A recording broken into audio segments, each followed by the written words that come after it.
আসসালামু আলাইকুম। Welcome to my channel. আশা করছি আপনারা সবাই খুব ভালো আছেন। আলহামদুলিল্লাহ আমরাও বেশ ভালো আছি। এই দিনটা আমাদের জন্য অনেক স্পেশাল। এই দিনে প্রথমবারের মতো আমি আর রাকিব বাবা-মা হয়েছিলাম।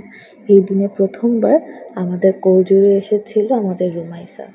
ও যেদিন হয়েছিল আমরা যে কি খুশি ছিলাম, সেদিনই প্রথমবার আমি মনে হয় ওটিতে হাসতে গিয়েছিলাম রুমুসুকে নিয়ে আসার জন্য।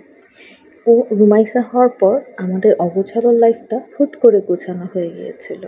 কিভাবে যেন আমরা সব মানে অগোছালো ভাবগুলো কেটে যাচ্ছিল। একটা সুন্দর পরীর মতো বাচ্চা আমার কোলজুড়ে এসে আমাকে চাতু করে দিয়েছিল। সবাই আমার রুমাইসার জন্য অনেক দোয়া করবেন, যাতে আমার রুমাইসা অনেক বড় হতে পারে, অনেক ভালো একটা মানুষ হতে পারে। শুধু রুমাইসার জন্যই না, আমার ৩ বাচ্চার জন্যই দোয়া করবেন, যাতে আমার ৩ টা বাচ্চাই অনেক ভালো হতে পারে, ভালো মানুষ হতে পারে, সাকসেসফুল হতে পারে। সবসময় এরকম ভালো হাসি খুশি থাকে। আল্লাহ হাফেজ।